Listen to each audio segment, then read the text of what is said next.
Party మార్పులపై BRS working president KTR వ్యాఖ్యలకు కాంగ్రెస్ నేత అద్దంకి దయాకర్ కౌంటర్ ఇచ్చారు. పార్టీ మారకుంటే తమ ఎమ్మెల్యేలపై కేసులు పెడుతున్నారని ఆరోపించారు కేటీఆర్.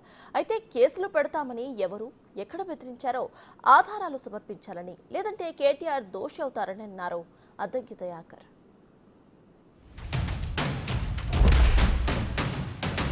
దారుణంగా ఉంది రేవంత్ రెడ్డి గారి పరిపాలనలో పరిస్థితి. అంటే పేర్లు చెప్పను, ఆ ఎమ్మెల్యేలు కూడా ఇబ్బంది పడతారు. ఒక ఇద్దరు ఎమ్మెల్యేలు పార్టీ మారిన వాళ్ళకి వాళ్ళ నియోజకవర్గంలో డిఎస్పీలు ఫోన్ చేసి మీరు మారండి, మారకపోతే మీకు ప్రాణగండం ఉందని కొంతమందిని భయపెట్టారు. స్వయంగా పోలీస్ అధికారులు ఫోన్ చేసి వాళ్ళ భయభ్రాంతులకు గురి చేసే విధంగా చేస్తున్నారు.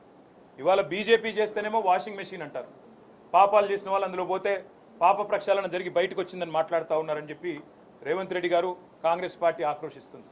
వేరే రాష్ట్రాల్లో బీజేపీ కాంగ్రెస్ ఎమ్మెల్యేలను తీసుకుంటే మర్డర్ ఆఫ్ డెమోక్రసీ అంటారు. కానీ మరి ఇక్కడ మీరు చేస్తున్నది ఏంటి అని వారిని అడిగితే సమాధానం రాదు. కానీ వారు చేస్తున్నది కూడా సేమ్ పని. ఏం చేస్తున్నారు? కొంతమంది మీద కేసులు, విజిలెన్స్ దాడులు. మా రాజశేఖర రెడ్డి గారి బిల్డింగ్ పడగొట్టినారు, మా రాజశేఖర రెడ్డి గారి కాలేజ్ బిల్డింగ్ పడగొడతారు. మల్లారెడ్డి గారి ఆస్తుల మీద పోయి వాటిని ధ్వంసం చేస్తారు. కొంతమందిని డైరెక్ట్గా మీకు ప్రాణగండం ఉందని భయపెడతారు. కొంతమందికి బిజినెస్లు ఉంటే ఆ బిజినెస్లో విజిలెన్స్ వాళ్ళని పంపించి ఇంకా ఇతరత్ర సంస్థలను పంపించి ఇబ్బంది పెట్టే ప్రయత్నాలు. ఎవరన్నా నిర్మాణ రంగంలో ఉంటే వారిని జిహెచ్ఎంసీ ద్వారా, హెచ్ఎండిఏ ద్వారా భయభ్రాంతులకు గురి చేయడం.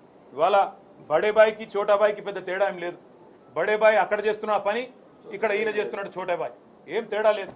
ఆయన తనకుండే అన్ని సంస్థలను వాడుతున్నాడు, బెదిరిస్తున్నాడు రాజకీయ పార్టీలను, వైరపక్షాలను. ఈయన కూడా అదే పని చేస్తూ ఉన్నాడు. మాకు పార్టీ మారిన ఎమ్మెల్యేల మీద సానుభూతి ఉంది.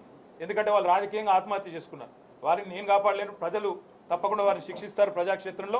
అందుకే మేము చెప్పేది, ఇవాళ రాజకీయాల్లో హత్యలు ఉండవు, ఆత్మహత్యలే ఉంటాయనడానికి ఇవే ఒక గొప్ప నిదర్శనం నేను అనుకుంటా ఉన్నా.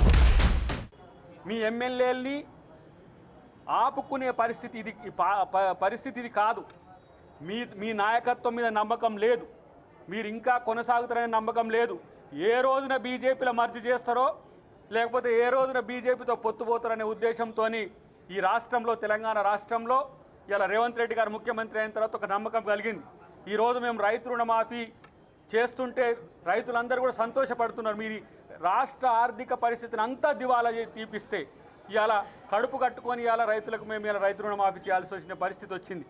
ఎన్నో అంశాల్లో ఆర్థిక ఇబ్బందులు ఎదుర్కొంటున్నా వాటిని పక్కన పెట్టి రైతు రుణమాఫీ చేసినాం. మీకు రైతు రుణమాఫీ చేసింది పోవద్దు, పోయి స్పీకర్కి ఇచ్చి దాన్ని ఒక హల్చల్ చేసి మీడియా అటెన్షన్ అంతా కూడా డైవర్ట్ చేయాలని ఒక చీప్ టాక్టిక్స్తో అటు సోషల్ మీడియాలో అంతే, ఇటు మెయిన్ మీడియాలో కూడా అదే పరిస్థితి చేస్తుంది. కాబట్టి ప్రజలందరూ గమనించాల్సిన అవసరం ఉంది. మేముగా చెప్తున్నాం, బీజేపీ నాయకులు అన్నమాట, బీఆర్ఎస్ నాయకులు అన్నమాట ఎందుకో మీరు నిలదీయండి వాళ్ళని. ఈ కాంగ్రెస్ ప్రభుత్వం 64 ఒక మిత్రపక్షమైన మిత్రుడు సిపిఐ నాయకుడు ఎమ్మెల్యే అయిండు, కొత్తగా మళ్ళీ గణేష్ అయిండు. 66 సీట్లతో మేము పూర్తి మెజారిటీతో ఉంటే కూలుస్తామంటున్న దరిద్రుడెవడు, ఎందుకు కూలుస్తారో చెప్పాల్సిన అవసరం ఉంది. దానికి సమాధానం చెప్తే మేము ఈరోజు మిగతా అంశాలన్నింటి మీద మీతో సమాధానం చెప్పడానికి ఉన్నది. కానీ కేటీఆర్ మళ్ళీ చెప్తున్నా, ఎవరిని చంపుతామని బెదిరించినరో దాని వివరాలు సాక్ష్యాలతో బయట పెట్టకపోతే మీరే ముద్దాయిగా ప్రజాకోర్టులో ఉంటారనే విషయాన్ని గుర్తుపెట్టుకోండి.